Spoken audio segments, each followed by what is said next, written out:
Yang saudara baca, yang kita sudah dibaca oleh Andia tadi. 1 Korintus 15 ayat 1 sampai 4 itu. Dan sekarang saudara-saudara, aku mau mengingatkan kamu kepada Injil yang aku beritakan kepadamu dan yang kamu terima, dan yang di dalamnya kamu teguh berdiri. Aku mau mengingatkan kamu kepada Injil yang aku beritakan kepadamu. Dalam situasi apa orang di Korintus, saudara?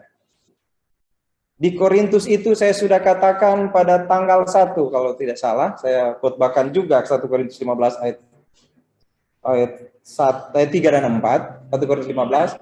Jadi di situ saya katakan bahwa di akhir dari khotbah itu saya sempat bilang kepada saudara-saudara, dalam keadaan apa jemaat Korintus waktu Paulus mengatakan, dan sekarang saudara-saudara aku mau mengingatkan kamu kepada Injil yang aku beritakan. Ada dua yang saya katakan waktu itu. Yaitu yang pertama, mereka dalam keadaan bermasalah. Bermasalah secara pribadi dan lingkungan. Jadi mereka pribadi dan secara fisik maksudnya. Fisik. Masalah itu yaitu mereka dan orang-orang di sekitar mereka. Dosa di dalam jemaat. Masalah-masalah di dalam jemaat. Dan orang-orang di luar jemaat yang menekan mereka. Dan yang kedua, masalah tentang pemahaman. Tentang pemahaman. Sebenarnya dalam surat-surat Paulus kepada jemaat yang ditulis surat, selalu dua masalah itu, yaitu pemahaman dan kehidupan praktis. Di dalam kehidupan praktis, sangat sulit mereka. Bahkan sebenarnya kalau kita mau lihat, orang-orang di Korintus adalah orang-orang yang saya mau tambah satu hari ini. Jadi selain mereka punya masalah dalam kehidupan praktis, mereka punya masalah tentang pemahaman. Yang ketiga, mereka punya masalah tentang kebanggaan. Yaitu mereka bangga bahwa mereka memiliki karunia-karunia. Di 1 Korintus 12 sampai 14 kan. Mereka punya karunia-karunia yang hebat. Di antara itulah, di masalah-masalah itulah Paulus katakan, dan sekarang saudara-saudara, aku mau mengingatkan kamu. Tadi saudara Dira bersaksi. Saya bangga sekali karena mereka waktu itu ada acara Pemuda Nasional. Pemuda Nasional, kalau mereka bisa jadi pembicara. Dan satu yang dia sampaikan tadi, ternyata di tengah masalah kita harus tetap memberitakan Injil. Dan Tuhan selalu buka jalan. Itu yang juga saya sampaikan waktu minggu lalu, atau waktu-waktu yang lalu, tentang bagaimana Ibu Ratna dan teman-teman, mereka dalam keadaan seperti ini, masih tetap mengajak orang, begitu juga saudara-saudara kita. Nanti sebentar malam, saya ada PA dengan mereka, saudara-saudara kita dari Sulawesi Tengah. Saya tidak kenal mereka, belum pernah ketemu, tapi mereka membagi link, dan mereka, ayo kita ikut PA. Mereka saudara-saudara saya sudah cerita ke saudara. Yang satu pegang payung begini, pegang HP, lalu yang lain di belakang, bawa payung, semuanya untuk ikut PA. Mereka ada di jembatan malam-malam, karena mereka mesti cari di mana ada sinyal. Saya tanya, kalian pakai masker? Oh, di sini nggak ada COVID, Pak, katanya. Kenapa? Oh, COVID kami nggak kenal. Tapi saya bilang mesti hati-hati. Ya udah Pak, PA aja, nggak usah urus COVID, urus jiwa kami aja. Saudara dengar kata-kata itu? Nggak usah urus yang itu Pak, urus jiwa kami aja. Selalu Tuhan punya cara membuka jalan bagi pelayanan. Tidak bisa diam, tidak bisa. Di tengah masalah seperti itu, ada orang-orang yang bilang pada saya, PA hari Jumat itu mereka juga ngajak orang lain. Kami tidak bisa apa-apa Pak, kami nggak bisa jalan, tapi kami bisa mengajak teman untuk mendengar firman Tuhan. Tuhan punya cara untuk membuat orang mendengar Injil. Dan itu sudah dimulai dari kisah para rasul. Itu sudah dimulai juga di 1 Korintus ini ketika Paulus bilang, aku mengingatkan kamu. Aku mengingatkan kamu kepada Injil yang aku beritakan kepadamu. Jadi hari ini, saya mau bilang kepada saudara-saudara, tolong ingat bagaimana sukacitanya kita pada waktu pertama kali mendengar Injil. Betapa sukacitanya kita ketika pertama kali bilang pada Tuhan, Tuhan Yesus, saya orang berdosa. Tapi terima kasih karena Engkau mengampuni segala dosa saya ketika Engkau mati di kayu salib. Hari ini tolong ingat bagaimana Tuhan dengan kasih-Nya datang pada kita yang berdosa, hina, papa, tidak punya apa-apa. Tapi Tuhan Yesus datang dan mengampuni dosa kita. Aku mau mengingatkan kamu tentang Injil yang aku beritakan.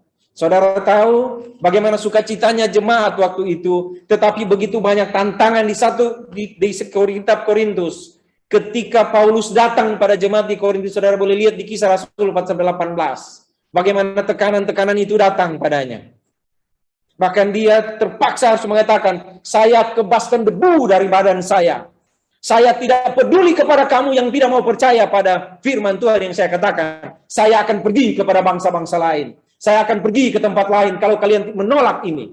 Tetapi kepada jemaat yang tersisa dari yang percaya itu, di kitab Korintus 1 Korintus 15, Paulus bilang, aku mau mengingatkan kamu. Kamu telah teguh berdiri. Kamu telah teguh berdiri dalam Injil. Kamu telah menerima Injil. Yang lain menolak. Yang lain bahkan mengusir saya. Yang lain bahkan mendakwa saya. Itu di Kisah Rasul pasal 18. Tetapi kalian sudah percaya sungguh-sungguh. Sayang sekali ketika kamu percaya, ada banyak ajaran salah datang. Ada pemahaman-pemahaman yang tidak benar yang datang. Tapi kamu tolong ingat. Tolong ingat pada Injil yang aku beritakan kepadamu dan kamu terima. Jadi firman ini dikatakan kepada orang-orang yang sudah menerima Injil, yang sudah percaya pada Injil, yang tetap berdiri walaupun di dalam jemaat itu ada masalah-masalah. Walaupun di luar jemaat itu ada masalah-masalah. Walaupun di dalam hati ada masalah-masalah. Tetapi tolong ingat bahwa kamu telah mendengar Injil dan yang di dalamnya kamu teguh berdiri. Di dalamnya kamu teguh berdiri. Saudara, kamu sudah dengar Injil kepada jemaat di Korintus. Kamu sudah terima. Dan sekarang kamu teguh berdiri. Padahal di antaramu ada masalah. Padahal di antaramu ada, di dalam jemaat ada banyak sekali dosa. Itu kan di 1 Korintus saudara lihat. Saudara mulai baca aja 1 Korintus 1, 2, 3, sampai 15. Semuanya bicara tentang masalah dalam jemaat. Makanya pada waktu khotbah atau PA saya selalu bilang, saya belum ketemu ada gereja yang namanya gereja apa jemaat Korintus. Belum ada ya. Adanya Filipi, Kolose, Immanuel, Shalom, apalagi. Kan gitu kan? Tapi belum ada jemaat. Kenapa? Karena jemaat yang penuh masalah.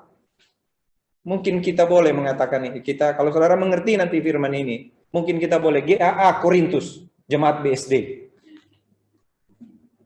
Kenapa? Sebenarnya mesti lihat bagaimana mereka teguh berdiri. Bukan masalah. Kalau lihat masalah, ya kayak saudara Dira bilang tadi, kalau lihat masalah kita nggak menginjil kan? Kalau lihat masalah kita nggak ngapa-ngapain kan? Iya kan? Tetapi ini ada saudara-saudara, ada yang dari rumah, ada yang nggak bisa datang karena lagi panas dingin dia, badannya panas, jadi nggak enak. Nanti kalau saya datang Pak, saya nggak enak, nanti jangan-jangan nanti seperti itu. Padahal saya sudah di apa namanya itu? Vaksin. Saya sudah di swab. Sudah di apa lagi? Sudah di semua, tapi nggak enak Pak. Tapi saya lihat ini lagi ikut ibadah ini orang-orangnya. Pasti lagi di tempat tidur ini begini. Sambil makan kacang Pak. Kacang kahongkoan. Masih ada di sini. Ternyata kalau mau lihat jemaat itu jangan lihat masalahnya. Jangan lihat masalahnya, lihatlah bagaimana mereka teguh berdiri. Ini jemaat Korintus.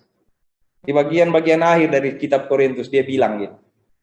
Sekarang saudara-saudara aku mau mengingatkan kamu kepada Injil yang aku beritakan kepadamu. Tolong ingat, Injil yang aku beritakan kepadamu itu bukan masalah. Yang aku beritakan kepadamu itu bukan pergumulan-pergumulan kamu.